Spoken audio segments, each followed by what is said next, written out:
ஆட்சி மாற்றம் வேண்டும் என்று சொன்னால் 2014 ஆட்சி மாற்றம் ஏற்பட்டதற்கு காரணம் ஊழல் என்று சொன்னீர்கள். அப்படி என்றால் ஒரு ஆட்சியை மாற்றுவதற்கு ஊழல் தான் அடிப்படை என்றால், ஐயா, ரஃபேல் ஊழலை விடையா பெரிய ஊழல் இந்தியாவில் நடந்துவிடப் போகிறது? ABCDEF அப்படின்னு ஆரம்பிச்சார். மகிழ்ச்சி, பாராட்டுதல்கள். ஆனால் எனக்கு இருக்கிற வருத்தம் என்ன தெரியுமா? G ஃபார் காந்தி என்பதற்கு பதிலாக G ஃபார் கோட்சே என்று ஆகிவிடுமோ என்ற ஆதங்கத்தில் சொல்லுகிறேன். 90 கோடி இந்துக்கள், 20 கோடி இஸ்லாமியர்கள், 10 கோடி கிறிஸ்துவர்கள், 5 கோடி சீக்கியர்கள், இவர்கள் அத்தனை பேரும் வாழ்ந்து கொண்டிருக்கக்கூடிய பல மொழி, பல மதம், பல கலாச்சாரம், பல பண்பாடு, பல வகையான உணவு முறை, அழித்து சொல்லுகிறேன், பல வகையான உணவு முறை, பல வகையான டிரெஸ் கோட், இந்த பன்முகத்தன்மை இருக்கிறதே, இது இந்தியாவின் சிறப்பம்சம். ஒன்று, இதிலே மதச்சார்பின்மை அடங்கி இருக்கிறது. 2, யூனிட்டி இன் டைவர்சிட்டி, வேற்றுமையில் ஒற்றுமை. 29 மாநிலங்கள், 7 யூனியன் பிரதேசங்கள். Not uniformity. அண்ணா முழங்கிய பேச்சு, என் அன்பிற்கினிய இளைஞர்களே, மாநிலங்களவையிலே அண்ணா முழங்கியது not uniformity but unity in diversity. வேற்றுமையில் ஒற்றுமை. 36 மாநிலங்கள். ஃபெடரலிசம், இது இரண்டாவது சிறப்பம்சம்.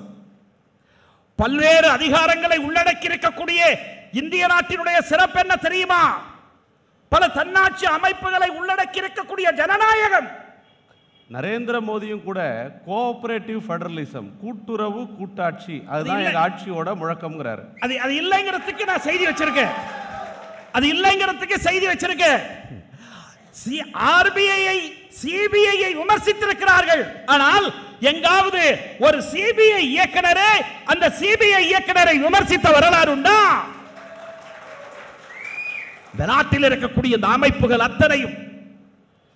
இன்றைய செய்தி இந்து பத்திரிகையில் 14வது பக்கத்தில் இருக்கக்கூடிய செய்தி, நேஷனல் ஸ்டாட்டிஸ்டிக்கல் கமிஷன் மோகனன், நீங்கள் சொல்லுகிறீர்களே cooperative federalism, 108 economist and social scientist, பொருளாதார நிபுணர்கள், சமூக விஞ்ஞானிகள் 108 பேர் அறிக்கை தந்திருக்கிறார்கள். என்ன தெரியுமா?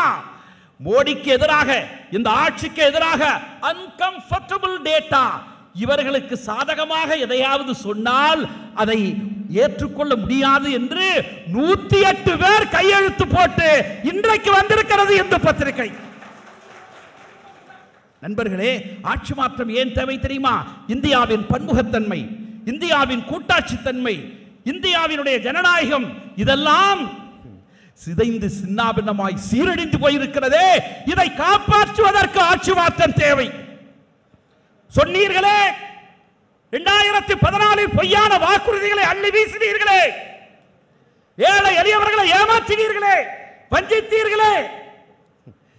அன்போடு கேட்கிறேன் அண்ணன் சேகர் அவர்களே, எங்கே 15 லட்சம்? எங்கே எங்கே எங்கே? ஆண்டுக்கு 2 கோடி வேலை வாய்ப்பு எங்கே? விவசாயிகள் வருமானம் இரட்டிப்பாகிறதா? அட பாவிகளே, கோவணம் மட்டும்தான் எங்கள் விவசாயிக்கு இன்றைக்கு மிச்சமாக இருக்கு. எங்கே கருப்பு பணம்? சிஸ்வங்கியினுடைய கருப்பு பணம் எங்கே?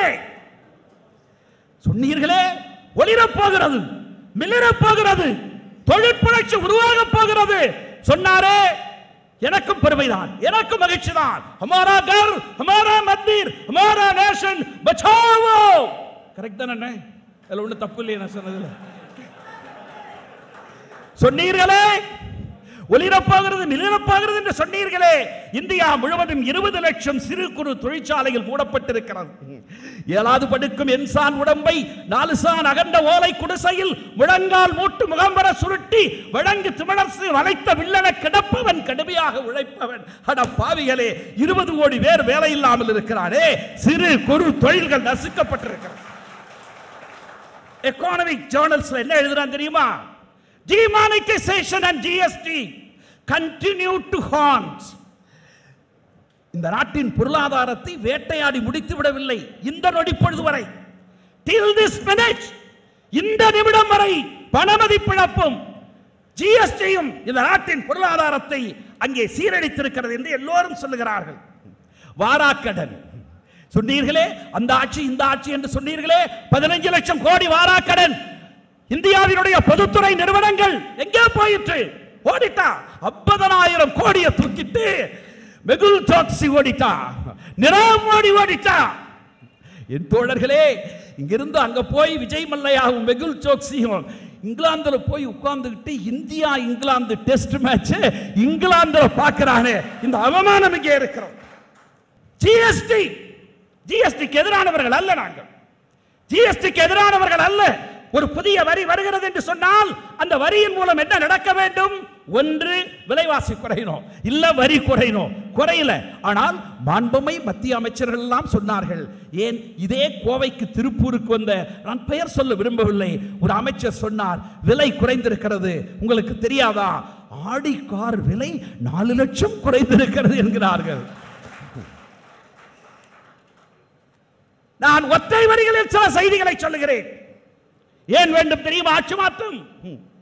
என் மகளையொத்த அனிதா நீட் தேர்வை கொண்டு வந்து என் மகளையொத்த அனிதா தற்கொலை செய்து கொண்டாலே. 500 ரூபாய் செல்லாது, 1000 ரூபாய் செல்லாதுன்னு மட்டும் சொன்னீங்க. எங்க வீட்டு பிள்ளைங்க, அண்ணன் மதிப்பிற்குரிய டாக்டர் பழமலை அவர்களே, நீங்கள் ஏற்றுக்கொள்வீர்கள் என்று நினைக்கிறேன். 200 மார்க் வாங்குறதுக்கு எவ்வளவு கஷ்டம்? பிசிக்ஸ்ல 200, கெமிஸ்ட்ரில 200, பயாலஜில 200, 200க்கு 200 வாங்குறது எவ்வளவு கஷ்டம்? 500 ரூபாய் செல்லாது, 1000 ரூபாய் செல்லாதுன்னு மட்டும் சொல்லலையா நீங்க? எங்க பிள்ளைங்க வாங்கின 200 மார்க் செல்லாதுன்னுட்டீங்கப்பா. அது என்னது? தமிழ்நாடு 40 நாட்கள் இடைவெளியில் 4 முறை இந்த நாட்டின் பிரதமர் வருகிறார். 40 நாட்கள் இடைவெளியில் 4 முறை வருகிறார். நான் அன்போடு கேட்கிறேன், நாங்கள் இந்தியர்கள் தானே, நாங்கள் தமிழர்கள் தானே, நாங்களும் உங்களுக்கு ஓட்டு போட்டிருக்கிறோம் அல்லவா? என்னுடைய சொந்தங்கள் தஞ்சையில், நாகையில், புதுக்கோட்டையில் 40 நாள் 50 நாள் பாவிகளே 100 பேர் செத்து போனார். மின்சார வரத்துக்கே 2 மாசம் 3 மாசம், இன்னும் பல கிராமத்துக்கு வரல. அண்ணன் செம்மலைக்கு தெரியும். நான் கேட்கிறேன், அது என்ன தேர்தல் என்றால் 40 நாட்களில் 4 முறை வருவீர்கள், எங்களுக்கு ஆறுதல் சொல்வதற்கு வரமாட்டீர்கள்? இந்த நாட்டிற்காக தியாகம் செய்த சிஆர்பிஎஃப் வீரர்கள் இருக்கிறார்களே, அந்த வீரர்களின் படத்தை பின்னாலே போட்டுக்கொண்டு வாக்கு கேட்கிறீர்களே, உங்களுக்கு வெட்கமாக இல்லையா?